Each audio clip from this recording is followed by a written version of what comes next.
Assalamualaikum warahmatullahi wabarakatuh. Perkenalkan, nama saya Fahmi Ramadan dari kelas 12 MIPA 1, dan di sini saya akan mempresentasikan mengenai gerakan 30 September Partai Komunis Indonesia atau yang bisa disebut juga dengan G30 SPKI sebagai penugasan mata pelajaran kolaborasi sejarah Indonesia oleh Bu Lina Herlina MPD, dengan bahasa Indonesia oleh Dr. Anda Nurmawan Marpong MPD, serta PPKN oleh Pak Kujang Koswara SPD.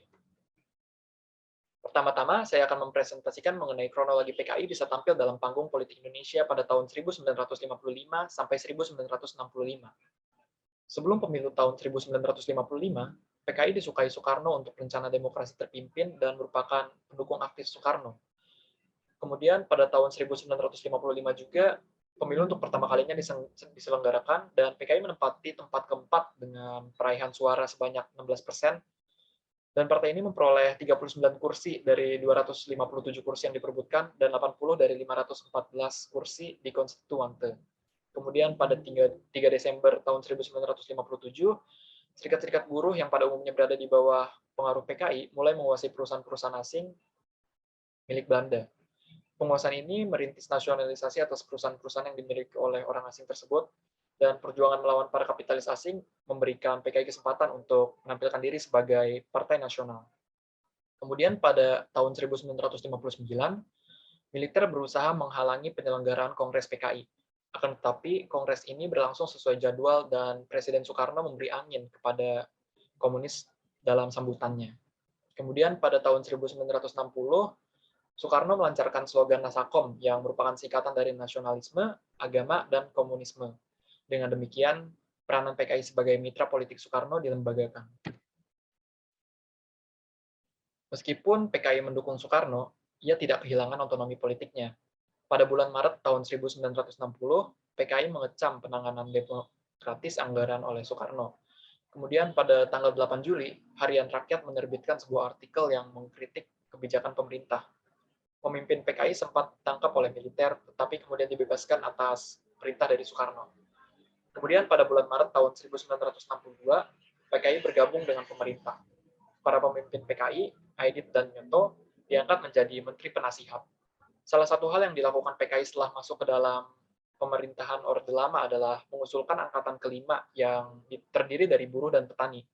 Pimpinan PKI bermaksud dengan dibentuknya angkatan kelima ini diharapkan agar mendukung mobilisasi massa untuk menuntaskan operasi di Wikora dalam menghadapi Malaysia. Namun, hal ini membuat TNI AD merasa khawatir takut adanya penyelewengan senjata yang dilakukan PKI.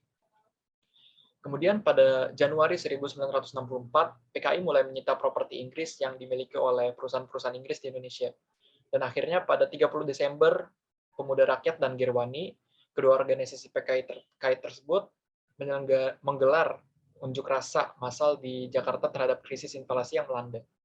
Pada malam 30 September dan 1 Oktober 1965, 6 jenderal senior Indonesia dibunuh dan mayat mereka dibuang ke dalam sumur.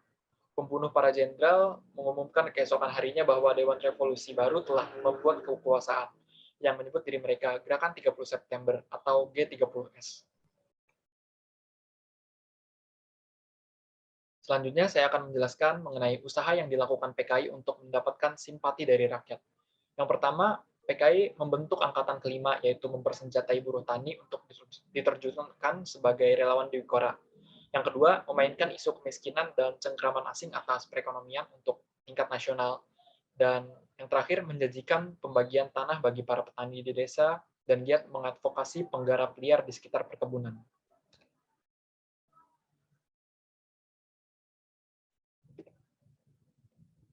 Selanjutnya, ada latar belakang G30 SPKI. Secara umum, G30 SPKI dilatar belakangi oleh dominasi ideologi nasionalisme, agama, dan komunisme atau Nasakom yang berlangsung sejak era demokrasi terpimpin diterapkan, yakni tahun 1959 sampai tahun 1965 di bawah kekuasaan Presiden Soekarno. Beberapa hal lain yang menyebabkan mencuatkan gerakan yang menewaskan para jenderal ini adalah ketidakharmonisan hubungan anggota TNI dan juga PKI. Pertentangan pun muncul di antara keduanya. Setelah itu, desas-desus kesehatan Presiden Soekarno juga turut melatar belakangi pemberontakan G30 SPKI. Dalam melancarkan gerakannya, PKI menghembuskan isu yang disebut dengan Dewan Jenderal, yaitu sebuah isu yang mengatakan bahwa terdapat beberapa jenderal TNI AD yang hendak melakukan kudeta pemerintah. Berbekal isu tersebut, PKI melaksanakan penculikan terhadap 7 jenderal TNI AD dan menduduki beberapa tempat penting untuk mensukseskan kudetanya. Kemudian ada juga akibat G30 SPKI bagi kehidupan berbangsa dan bernegara di Indonesia. Peristiwa G30 SPKI tahun 1965 yang terjadi di Indonesia menimbulkan banyak dampak negatif bagi kehidupan sosial dan juga polemik pada masyarakat Indonesia. Seperti yang kita ketahui, PKI ingin melakukan kudeta terhadap pemerintah Indonesia serta mengubah ideologi negara Indonesia, yaitu Pancasila, dengan paham komunis. Dampak sosial politik yang dirasakan bangsa Indonesia dengan adanya G30 SPKI 1965 antara lain, kondisi politik Indonesia semakin tidak stabil karena muncul pertentangan di dalam lembaga tinggi negara. Kemudian pemerintah belum bisa mengambil keputusan untuk membubarkan PKI. Yang ketiga, munculnya aksi demonstrasi yang dilakukan secara besar-besaran untuk menuntut agar PKI beserta ormas-ormasnya dibubarkan, atau yang sering dikenal dengan istilah Tritura atau Tiga Tuntutan Rakyat. Kemudian yang keempat, memudarnya wibawa Presiden Soekarno di mata masyarakat. Yang kelima, renggangnya hubungan antara pemerintah Indonesia dengan Cina. Dan yang terakhir, PKI sebagai kekuatan politik telah hancur karena tidak mendapat kepercayaan lagi bagi masyarakat. Yang terakhir, sikap yang harus dimiliki pelajar Indonesia berdasarkan pengalaman peristiwa G30 PKI agar keutuhan NKRI tetap terjaga. Dalam upaya menjaga keutuhan NKRI, setidaknya ada 3 sikap yang perlu kita tanamkan sedini mungkin dan menjadi pegangan bagi setiap warga Indonesia. Adapun sikap-sikap tersebut antara lain, yang pertama, cinta tanah air. Sikap cinta tanah air artinya berbakti kepada negara dan bersedia berkorban membela negara. Cinta tanah air menjadi sikap penghargaan tertinggi terhadap bangsa, lingkungan fisik, sosial budaya, ekonomi, dan politik bangsa. Sebagai pelajar, cinta tanah air dapat diwujudkan dengan cara rajin belajar guna menguasai ilmu pengetahuan dari berbagai disiplin untuk diabdikan kepada negara. Kemudian yang kedua, ada membina persatuan dan kesatuan dimanapun kita berada. Semboyan Bhinneka Tunggal Ika mencerminkan persatuan dan kesatuan bangsa dan negara Indonesia.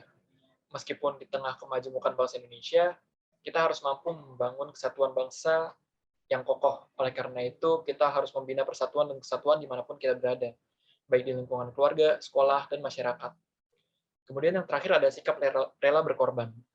Rela berkorban yaitu kesediaan dan keikhlasan memberikan sesuatu yang dimiliki untuk orang lain maupun bangsa dan negara walaupun akan menimbulkan penderitaan bagi diri sendiri. Mungkin itu saja yang bisa saya sampaikan dalam presentasi kali ini. Kurang lebihnya mohon maaf. Wassalamualaikum warahmatullahi wabarakatuh.